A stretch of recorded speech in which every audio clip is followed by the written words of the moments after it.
Hello, welcome back to Agency Exposed. How are you guys? Yeah, man, I'm doing so good. Good. Energized. Yeah. Ready to roll. It's almost like we were just with each other. Yeah, I know. We do these back to back sometimes, and this one was back to back. Scalability. But it's a new day. Scalability Back. Part 2. Back to back. All right. Sounds positive. I like back to back. It's positive. It's like back to back wins. That's a Yeah. phrase you use a lot in sports. So true. back to back. Speaking of sports, didn't we end our last episode with you talking about Phil Jackson and Yeah, the Bulls? the Bulls, man. I loved the Bulls. What was it called? Triangle offense? Triangle offense, yeah. Huh. It was this I don't think ever used before style of offense. Very simple, but really powerful. And it won them many championships. Back to back. Belly to belly. I'm trying to figure out if I got, I'm looking up here if I got the number right. They got 2, 4, 6 champions. But you said that. I think you said 6 or 7. Yeah. They got broken up by some really bad leader before they could win their 7th. Oh, really? I mean, how long? It wasn't the Jerry Krause. Wasn't the Pistons? No. Detroit But Pistons? how long can a professional team really be a dynasty? The crazy Honesty? thing, have you watched The Last Dance? Yes. Okay. You have watched that. Mhm. Okay, yeah. So yeah. But they could have gone further. Yeah, they could. Because they were intentionally broken up. It was the weirdest thing in the world. But yeah, you're right. It runs its course. You know? Yeah. The Patriots were for a little while. Yeah, and you now think of they're the down. Patriots, you think of this Yeah. great soccer team. It's always like, 6 is pretty strong. Oh, 6 is, yeah. Nashville Predators. Yeah. Hey, Hey, we get to the playoffs. I know we're at least getting to the playoffs, but I mean, I felt like we peaked a couple of years ago. And I felt like we had honestly, our we're team was better. rebuilding a little bit. Now we got some good guys. Like Yeah. a bunch of young guys. We had the most rookies in the playing know. in the entire league this year. I know. And they came through, man. So I don't know. Saros is looking good. I don't know if they'll keep Pekka. You think they'll keep Pekka? No, he left. Did he leave? I think he did, didn't he? Oh, Didn't he I don't go to- know. I think he went to go play in like a Finnish Really? league. I think that's like his last hurrah. At least that's what they were Wow. saying. Oh, wow. But Okay. That's unfortunate. We'd love to Pekka. We got great. we got a guy doing lawn work out here. I can hear the weed whacker. yeah.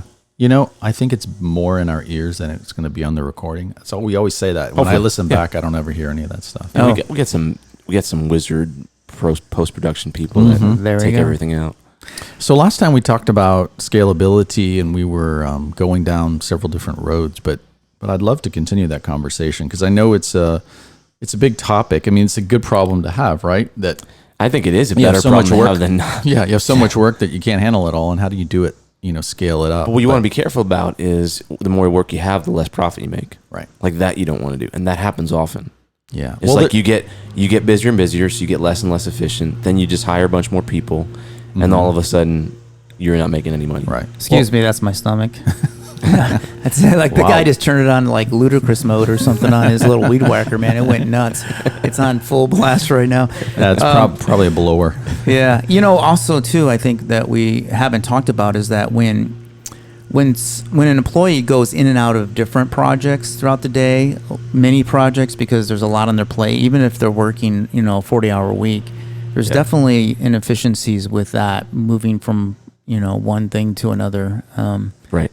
And I'll be curious how you guys manage that, because we're a small firm and we have to do that. I mean, it's just part of, we can't have an employee for one specific role all the time. Well, yeah, I mean, and jumping between projects is hard because focus is what gets something done efficiently, right? Yeah.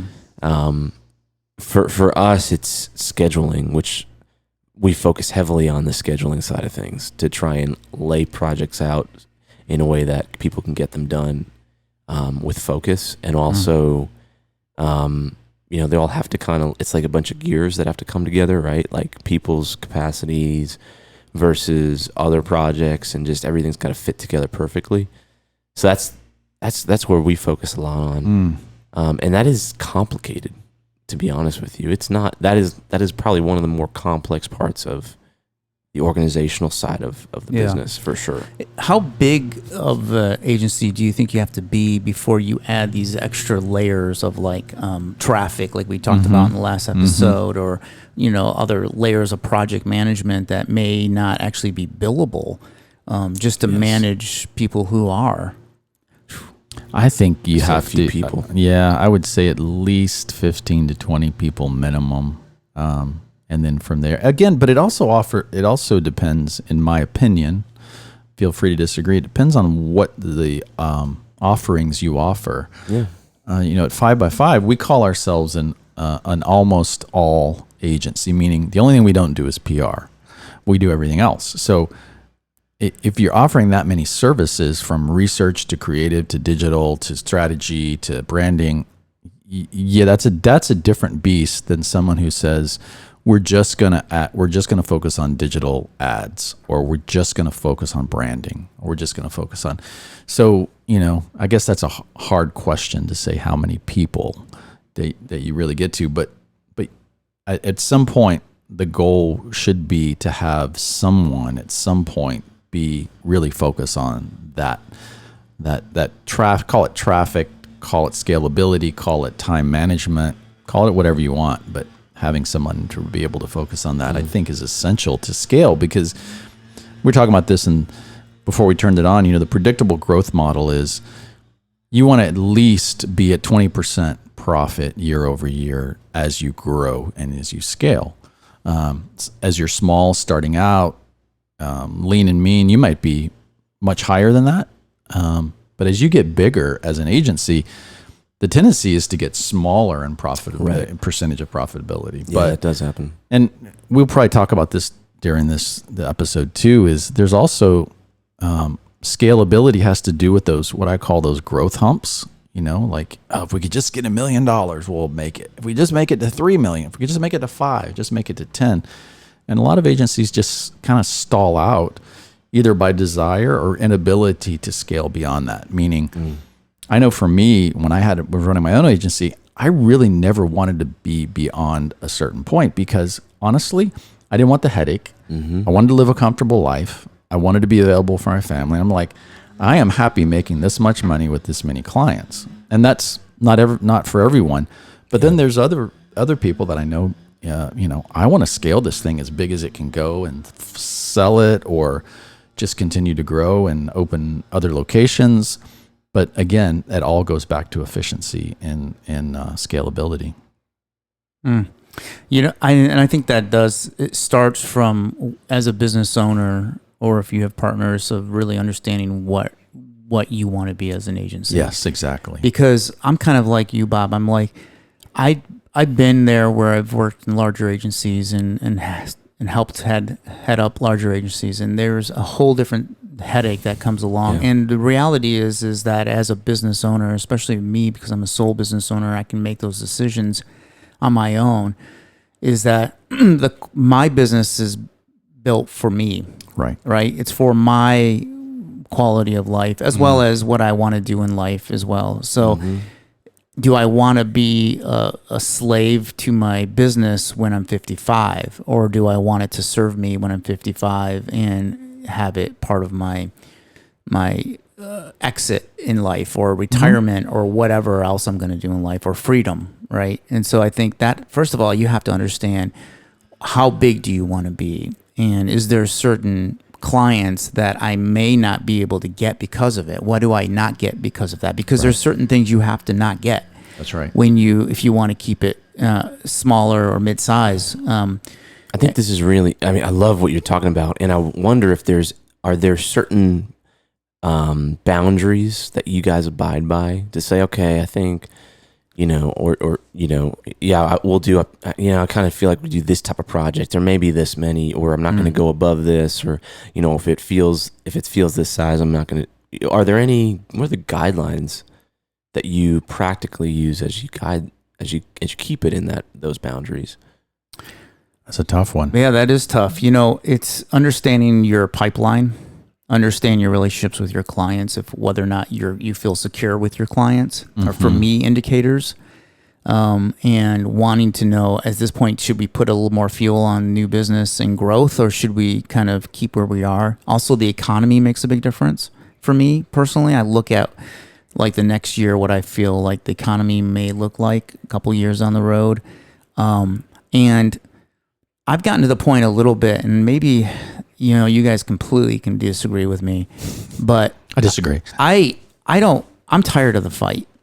Oh, And so it's kind of, for me, there's a little bit what do you define as the fight though? well, for me, it's when I feel exhausted and I feel like I'm trying, but there's just not a lot of traction. Yeah. Where I'm almost feeling like I'm going backwards when I'm trying to go forward. And at that point, I've learned in life that I've got things in our growth in our business. Sometimes it hasn't actually happened by most of the energy that we've put in. Like I'd say that 80% of our new business development energy has not turned, a return on investment. It's like those times where you just like, hey, we found you, or word of mouth, or somebody that we already work with gave us a great referral that was completely out of the blue. And so I found that, I spent a lot of time and energy thinking about things that haven't produced a lot of return on investment. And so I learned in my life that there's a little bit of, you've got to kind of just sit back a little bit and do great work for your current clients, and just kind of learn that there's going to be stuff given to you out of thin air that you didn't actually work for. And it's not going to be exhausting to you. And so for me personally, I've learned that if I'm in a stage where I'm exhausted and I feel like I can't, it feels repetitive exhaustion. Like, okay, every 2 or 3 years, you feel like you're in a cycle, okay, now it's a new business cycle. We got to hustle and get new business to support a team that, and then that treadmill, I guess is exhausting. It is. It's very exhausting. It's hard to avoid. It is. Because it's sort of like inevitable in some ways, right? You build something to a certain level. We've talked about this before. Like, so at one end of the spectrum, it's like you can build something. It's only you. You fully control it. You keep what you make. You don't have to worry about it. But the other side of that is if you try and go away, you try and stop. You want to take a break. Then income stops. Yeah. So that's one extreme, right?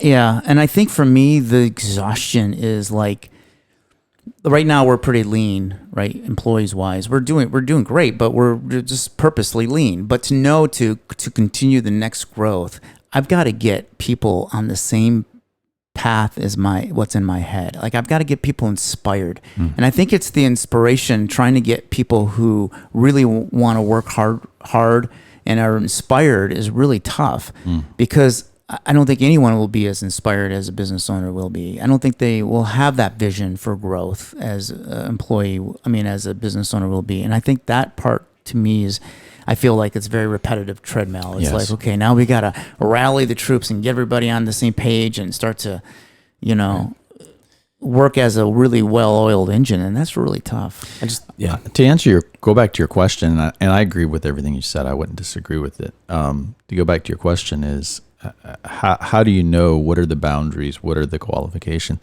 I can't emphasize enough is have someone on your team, whether it's another partner, whether it's someone, maybe it's your partner, your wife, your husband, whatever it may be, is have someone that is invested in the business on some level that has a really good gut about people. Because so many times we can go into opportunities with potential clients and we just be all in our head. We can look at the numbers, we can look at the potential, and no one's there going, something feels off about this, and I don't think this is a good fit for us. No matter what the money, like you said, Brad, it doesn't matter if this is your biggest client ever. If it's going to drain you, your staff, and at the end of the day, you're going to go, you know what? It was really nice that we had that Fortune 500 company, but we didn't make any money, or we could have made more money if we would have invested that same amount of time into our other clients.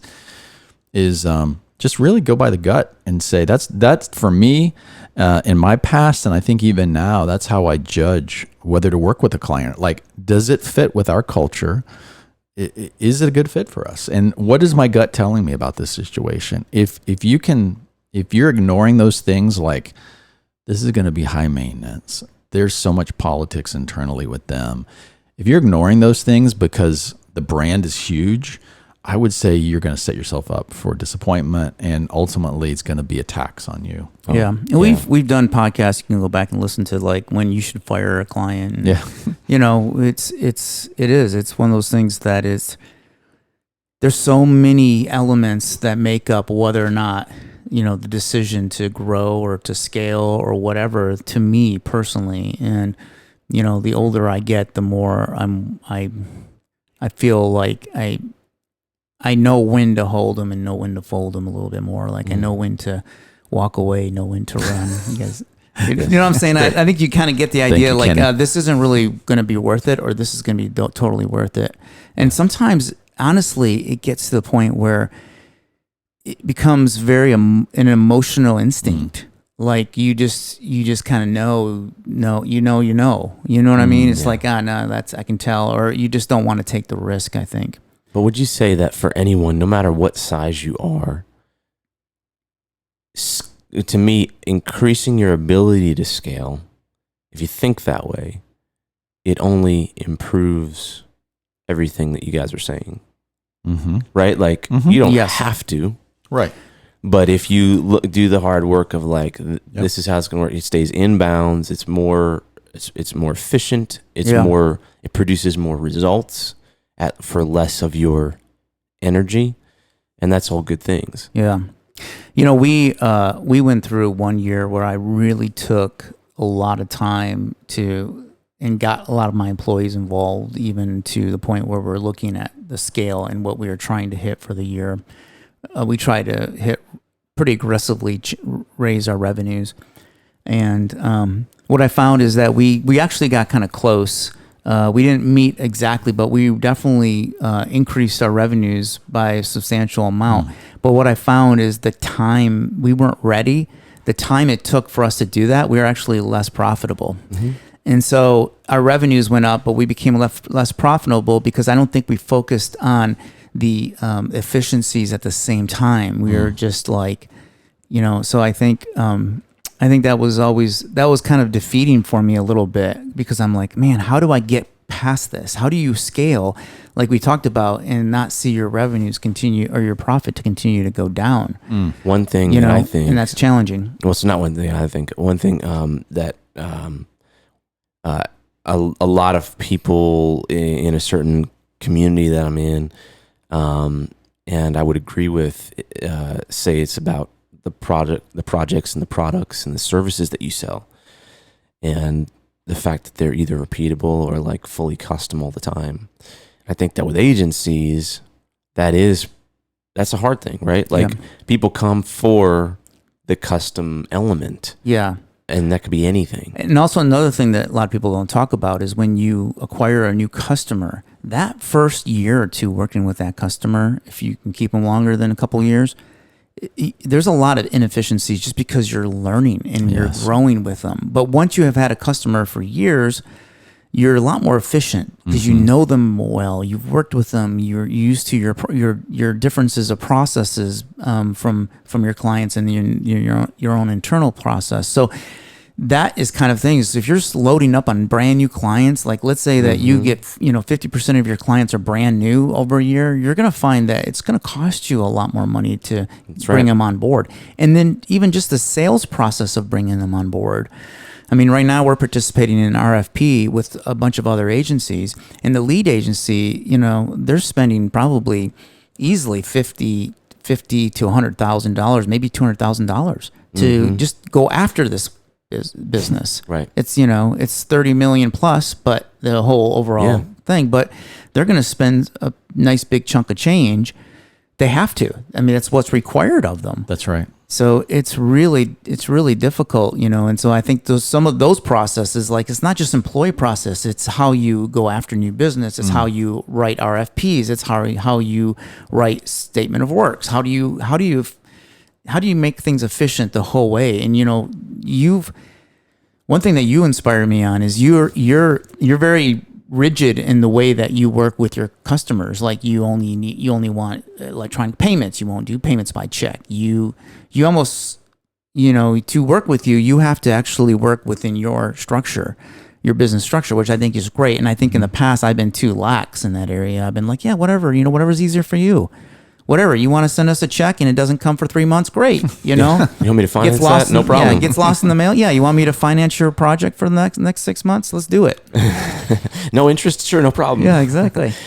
Yeah. I think that, obviously it can't be perceived from the outside, because otherwise it'd be a downside, like a con of being being selfish in that. But it's really not. It's like, it's the mask. It's the airline mask. It's that thing. It's like, if you had, I'm trying to think of a company, but like, I don't know if let's say Apple, like if you could just say, hey, if they were like at checkout, they were like, would you like to send us a check whenever, or would you like to just, us to send you an invoice if you like, net 30, is that cool? Or 45 for you, no problem. Like if that was everybody, like how would they deliver anything? They couldn't scale. They couldn't scale, and they'd be inefficient. They'd have no profit. Their product quality would go down, and they'd ultimately die. And I think that was what happens to agencies. Yeah. And I think that, to me, I look at it, I'm like, why die over something so trivial that can be solved so easily? Yeah. Like if we're gonna put our effort into something like catering to you, let's cater to your project, not like your billing schedule. I get that there's a trust element. There's part of that, but I don't even think that that's been an issue, honestly. Like, I don't think, unless you look sketchy, but by the time you've talked to someone for so long, and in the sales process, and then they come on board as a client, the trust is the elements of trust are there. Like the building blocks are there, and I think it's those type of things that I look at, and I'm like, I'm kind of like, I'm sort of in the middle. Like I would say, I do think my business is for me. But I also am a little, not haunted's not the right word, but I'm like, what? There's a certain emptiness. I'm like, there's a certain level, there's something I'm going after. I'm like, whether it's the potential of the business or some of the things we do, or if it's just like I have ideas of things that I think that I would like to be getting to and doing, and those are the things that drive me. Not just, I don't like the idea of like just scale because of scale, because I think that's, you've got to have a purpose that comes from you versus, and I definitely think there's a level of entrepreneur owners out there that are sort of like that, just like scale at all costs. I think it's like cool to post like, pictures of revenue on social media and that kind of stuff. But like the truth is like you burn out. It's very hard on you. Usually your family and the people around you, definitely on the people that work for you. And then you don't make any profit as well. Maybe you sell the company at a certain point for something, but like usually those people that I've met regret that side of it. Yeah, there's a dark side of success that no one really wants to acknowledge. Call it success. I don't even want you to call it. Yeah. Guys, the reality is, and I've sat across from many entrepreneurs and people through the years, and either have warned them, have counseled after the fact, or just because it's the reality of, you look at any successful business, and you guys know this, that we all look up to and go, oh man, I want to be like Jeff Bezos. I want to be like, Elon Musk. I want to look there. You've got to sacrifice. There's collateral damage. There's collateral damage. You There's don't want multiple marriages. You There's don't want kids to, that they don't have relationships with. And I'm sure they're great human beings, but you have to sacrifice something, and people will always be the collateral damage. And so you've got to just know that going into it and say, what is most important to me? Put that stake in the ground. And if it means I'm never going to be more than an X amount of size company, then put that stake in the ground. That's what I was getting to with your, like, what are those? I think it's good to like write down, like, what are those boundaries? Like, what is this? Not even boundaries, but what does this business have to be for me? Yeah. And the reality is, why do businesses have to scale? and grow exactly. and continue to grow every year after year after year. Like it's almost like a shame thing if you're not growing like 10% of your revenue every year. I kind of agree, but I have a sort of like a rhetorical challenge because I'm just curious. Like, don't you feel like if you have a team, Yeah. that there's some forward movement of progressing towards something. It doesn't have to be size, right? No, it that's could be true. anything. It could be anything. That's it doesn't have to true. be size. But it's like if you're just staying in the same mundane thing all the time, I feel like that is wearing. Well, it's funny because you're absolutely right. If you don't feel like, and so I think there's two things that happen. I think, because I've seen this in the past, that your employees feel stale, like things are stale. If the business is just status quo for years, or like, okay, there's no movement, we're just doing the same thing every year. What I have found is that if you scale your business and start adding employees, they like it for a little bit, but then they kind of go, wait a second here. Yeah. All these new people are coming in and now we're growing and now things, I no longer have what I had. I'm getting like, people don't even know my name anymore. But what I found that is even better than that, or even when you feel stale, is if you have things in your business that are outside your business. Let's say they're goals. Like our goal this year is to make X amount of income so that we can fund this charity or something that you want to do outside of the thing, where they know that their work is actually helping some other thing that's maybe not even related to the business at all. Like something that there's different goals in a business. That alone is a good growth. Like it's nothing to do with the business. It's like maybe you're giving a certain amount of money to charity or, like I said, or something like that. I find that actually works. And it's actually a more of a win-win because the business is going to ebb and flow. It's going to go through tough times.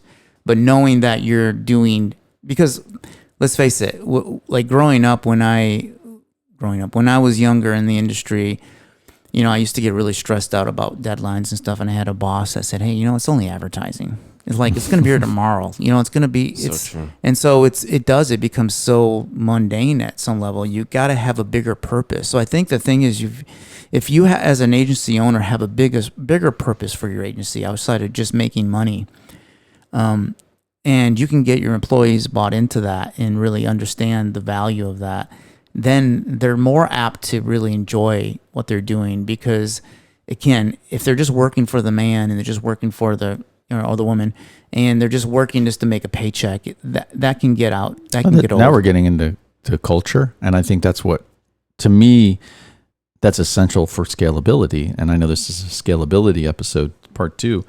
But I think that's what you're saying. You're saying is like, is the forward momentum the culture that people come to work for? Or is the culture itself what people come to work for? And I would argue if you could build a culture that people enjoy, your staff enjoys coming, feels like it's part of their family, and they're not going somewhere that's going to be a drudgery like we felt in middle school, right? Like, I got to get up and go to school. I hated school. I can't wait till summer's over. Yeah. Is that how your staff comes? Because they're like, oh, I got to hit my numbers and we got to grow 20% this year. Yeah.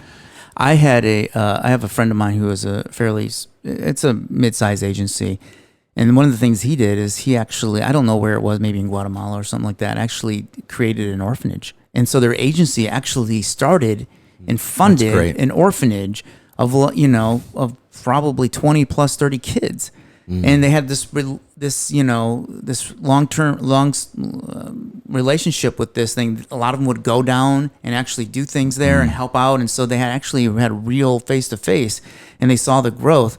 That is kind of what I'm talking about, is like that. In the end of the day, I would rather scale that kind of mentality and culture than just scaling a business just to grow a business. And it's funny. I this is another tangent, but do you guys watch Charlie and the Chocolate Factory, especially the latest one with Johnny Depp? I haven't seen the latest one. Well, when Charlie comes back and he's, and his grandfather, who they're both in bed and they can't get out of bed, starts talking about the money. Someone offered him money for the golden ticket, and he's like, "Why would you want money? Something so common." Yeah, and Like, that's fun. why right? would you want that when you have a golden ticket? You know?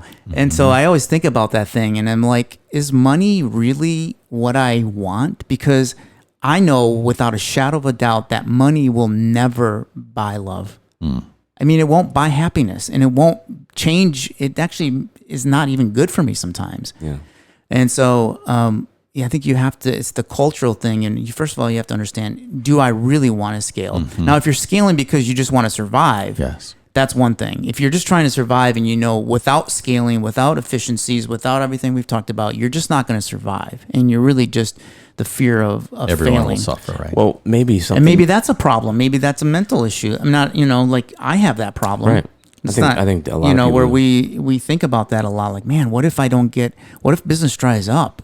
Right. Then I'm screwed. It's a scarcity mindset. Yeah. Which is not completely invalid, right? Because No. yeah, you're not going to sit around and do nothing. Yeah, I mean, you don't want to, pertaining to the culture and the team, like I'd say one of the big drivers of, so look, there's some philosophies that are like just grow, right?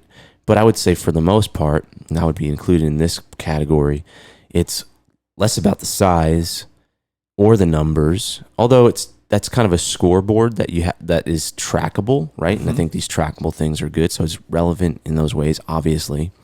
Certain numbers are important, like you need to be profitable and those kind of things. But aside from that, I think what a lot of people are going after, and when I would fit into when you're talking about scalability, is to be able to have more sustainable, more consistent business success or success pertaining to the business.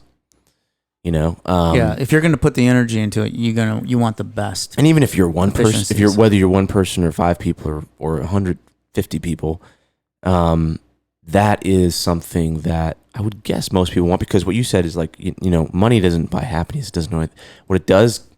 Probably the level below that or the level above money is it gets you freedom, right? Yeah. It allows you to feel, I know all of us feel the burden of, in a positive way, the burden of leading a team or the responsibility. I'll say that it is a burden at times. It does feel it's heavy at times, but the responsibility of leading a team and both also providing for them. And I realize that it's not our job to make sure that everyone's got food on the table, but it's hard to not feel that way. Right. And so it's like, okay, the more healthy, you can even use that word versus scale, the more healthy your business is, and if it's on a spectrum, is getting ever so more healthy, then the less concern about some of those issues you have. Yeah. Yeah, and I understand that, and I think that's a good word. It's not really scaling; it's healthy. And whether you're 3 or 30 people, employees, it's being healthy. And another thing that I found in the past is that I would love to work with different brands, but literally our agency isn't big enough. And, the only way to go after those brands is to get big enough. And then, that it's like, is that worth it? Is it worth it to work with a certain level of brands? Yeah. And I don't know if it's worth it. It may be, it may not be at times. I mean, in the past, we've all had home runs where probably on our resumes we can talk about some household name brands that we've worked with. So at some point in our careers we've worked with big brands, but it's not all what it's cracked up to be. It's great to have them, and you can leverage that to say, oh, you're respected and you guys do good work. But at the end of the day, did I really what did I gain from that other than my own pride was boosted? And that's valuable for an agency to have those home runs. But I think, like you said, Brad, it's like you get to a point in your life where you say, okay, what is the most important thing to me? And what am I going to put a stake in the ground about and say, this is what we stand for as an agency. Here's our values. And ultimately, here's where we're going as a company culture. And if that big brand, that small brand doesn't fit that, then you got to be willing to walk away. Otherwise, you're just chasing the next big thing and chasing the next adrenaline, which I think will kill you in the end. Either literally or figuratively as a business. And I just don't think it's smart. I wouldn't say that I'm a great process person, right? I'm just not. I don't like processes at times. I don't like identifying processes. I mean, I can identify them and I'm okay at it, but implementing processes versus, first of all, identifying and implementing processes and testing processes are two different things. Do you guys find that you have somebody on your team who you lean on that is good at that? Like, or are you guys just good at that naturally, and that's just kind of how you're naturally bent? Because I don't think I'm bent that way. And for me, what kind of suggestion would you give me, knowing that I'm not bent that way? Who should I like? What type of person do I need around me who can partnership in our agency, an employee or something that you're like, oh, this might be a good role that you might need. We've talked about this on other episodes, but I mean, having enough self-awareness and using DISC, using Enneagram, using any of those things to really figure out what your personality is and what you're good at and what you're not. And a lot of those personality tests and others will really identify whether you are a detailed process person or whether you're a big sky visionary person.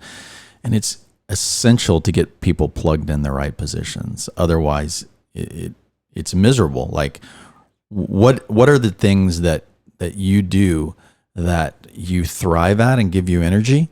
What are the things that you can do you're not great at, but you'll do them? And then what are the things that are like they kill you and exhaust you?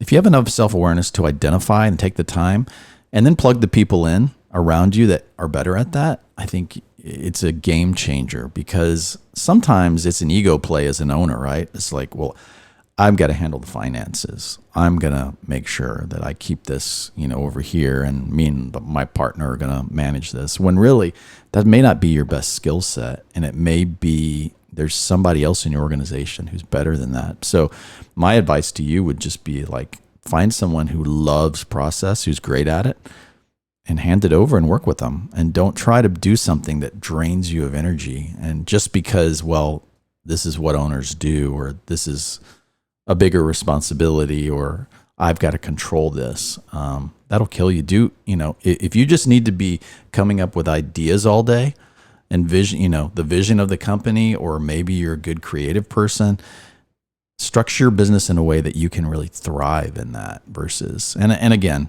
there's going to be that middle ground where you have to do stuff as a business owner that you don't like. I get that, but I would not engage in things that just you're not good at, that drain your energy and you just hate to do. Yeah, I mean, I would say like I'm more of a I have each side of my mind. I can go into each side, I guess, pretty deep. I'm a systems guy, like on a lot of levels, and maybe you need to work with Brad on some stuff. No, it can be. It's been really a challenge over the years to systemize something like a service business. I came from out not in a service business, and that's been probably one of my greatest strengths, is being able to look at that, and I even consult with like any of the business owners that I consult with and entrepreneurs. Like I generally help them will do this kind of thing too.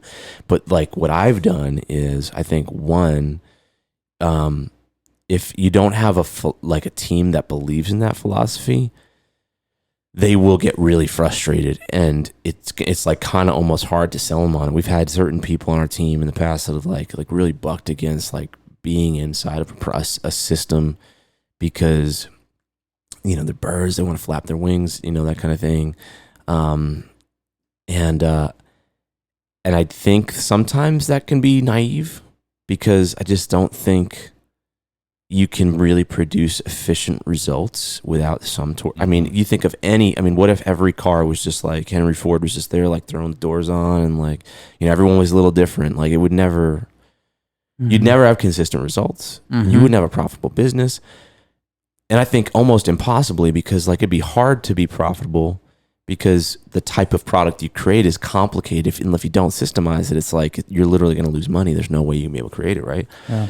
So I think that for certain businesses, like maybe it's not as necessary, but like even like you walk into Chick-fil-A, it's like all systems, right? You walk into anything, Jamba Juice or any of these places, at Starbucks, like the way they create even something like Highbrow, which is a local coffee company, which Bob has his cup here right here. I mean, they have systems of like how they do things. Like you walk up to the counter, you order this way, you do these things, right? And that's how I get you your coffee. It's not just chaos. I think a lot of agencies, like it's just chaos. Yeah. So I guess I think a team believing it, but I think that the truth is, and I would say this to anyone, like, is you have systems, you just may not be aware of them. I think the first step is identifying them. And what I would say, like the way I think about it, and I think about this in our business, I'm like what I said last episode is, what is your formula? Like, how do you sit down and say, like, what is the thing we do? Like, let's write it down from start to finish. So like you might have 3 or 4 different types of projects you do. You might have a marketing campaign. You might have these, like, what is from start to finish? Like, what does that look like? And what's our formula for success? And like, you write out the big, like I do it timeline wise. I do it sequentially. I like write it out in steps. And then the way I figure out how to systemize it is, I'll try and identify things that could be done smarter. And then B, I will sit there and say, okay, if I had to teach this to someone, like, how would I do that? And that's where like the process comes out. And for tools, I use Loom a lot. The video, like little screen cap thing. We've got Process Docs, but honestly, Loom is really great for that kind of stuff. I think there is a lack for a easy tool for agencies or anyone to use to like help to create processes, to create workflows. But I don't know, that's what I do. Yeah, I like the video aspect. We've been doing that a lot, where we just we'll record our processes, because a lot of them are digital, they're online, Right. and things that we're working with, and then we just have access to all of those as tools for the next person, if it's a new hire, or if it's just want to refresh your memory, because some of these processes that we do are fairly in depth, and like everyone in digital marketing, you got to do 25 steps to get to the end result, and you can't remember 24. Right. Like, what was that? And so it's nice to have the tools. And I think I agree with you. I wish there was more tools. There might be tools out there just we don't know about. But like you said, Loom is the video tool. It'd be nice to be able to visually see a workflow. Yeah. And say, okay, this is like, whatever. We do this thing, here's the workflow. It's right there. Bang. Yeah. One of the challenges we've had is we've had processes that we've identified, and some of them are like 10 steps. But they're fairly easy. And we still find that people would just completely just go rogue and do 10 of them, do 5 of them. And they're like, well, the most important steps you've missed. And we've had incidences where we've missed something because of it. And it's like, and you just continue to challenge somebody, but it's really difficult. I find that some people, it's personal discipline issue. Yeah. I mean, it just is like, it is. Because at the end of the day, like, right, like, again, I think I always, you guys, but my mind Guilty. This is how my mind works. I'm like, if I was in Starbucks, like, would I be able to do things how I want? No. Yeah. And if I did that, would they be able to deliver coffee to everyone? Yeah. No. So why can an agency tolerate that? It's just impossible. I know we do. Because we're creative people. Yeah, I know. But like, it's like, again, like, that's why creative people, like, you don't want to, like, if you can't, there's a certain level of discipline that I think when you work inside of something, it's like there's a personal responsibility to follow what works, right? I agree. And it goes back to what Brad was asking, what I was saying, and what you just demonstrated. It's like I'm the least probably processed, disciplined person at this table, then Brad, and then you, right? Like, so that's kind of how it works. And so I'm going to come to you hypothetically, and I'm going to say, I'm going to get a guy like Ken to set up all my processes and make sure we stay on them, including me. And then I'm going to get a guy like Brad to make sure he brings the beach to people, and he is the guy that, comes up with the project and he can lay it out. Right. And I'm going to make sure that, I do what I do, probably not a lot. So So that, to me, it's just having self-awareness That's and a team. knowing it's a team. Right. Yeah, it's a team. Yeah, and you have to believe in the team strategy too. I'll go which is sell that it. Thing. Yeah. Yeah, I mean that's the thing. Yeah, right, exactly. And that's a completely opposite sort of skill set.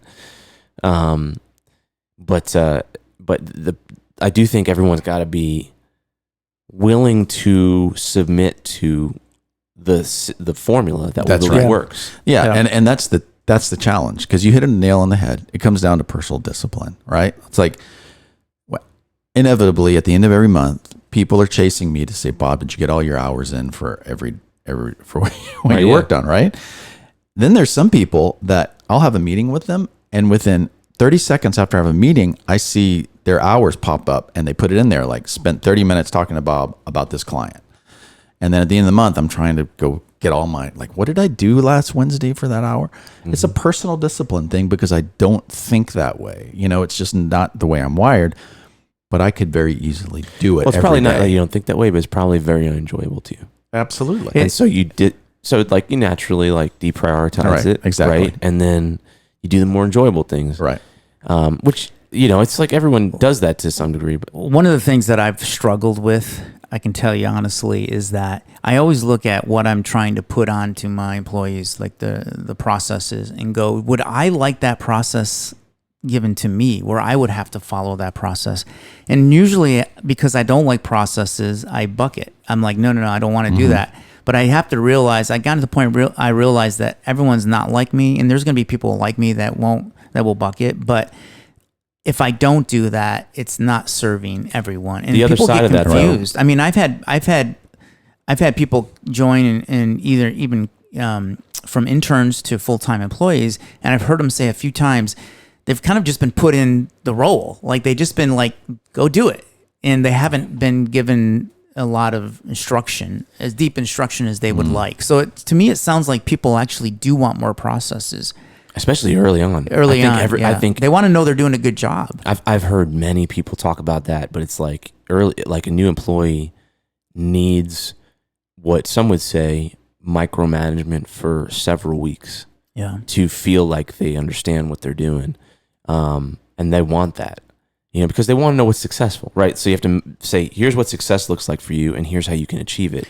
If you can't do that, then they're just like, am I doing good? Am I not doing it? Like sometimes it's sort of implied, but who knows? Like, let's make it like really clear. This is what success is. Here's what you need to do it. I would say, like, the counter to That's your why question. I like to hire people better than me, Right. because then hopefully they. But you still have to put together like your philosophy on Yeah, it, right? that's true, It's yeah. like got to be like you. Yeah. Otherwise, it's just a bunch of other people. Like, you don't want. Again, I'll go back to the NBA. Like, there's some amazing teams with the top talent in the league that just can't get it together and win a championship because they're not a team. There's not one uniting philosophy. It's just a bunch of people that are really good. Like, that doesn't work either, I don't believe. Yeah. But what I was going to say, the counter question, in my opinion, sarcastically to what you said, is like, would I want to do this? No. Do you want to live in a house? Yes. Exactly. Like, it's like, that's what my dad would say to me. Like, okay, so Old which school. which one would you rather do? Yeah. Okay, I'll live in the house. Yeah, okay, I'll do it. It's like, Well- yeah, I don't want to like, get up at 5 a.m., but like, whatever. Yeah. Yeah. Well, man, Sometimes you just got to, pick your poison in life. There's a little bit about that. I know it is. You're right.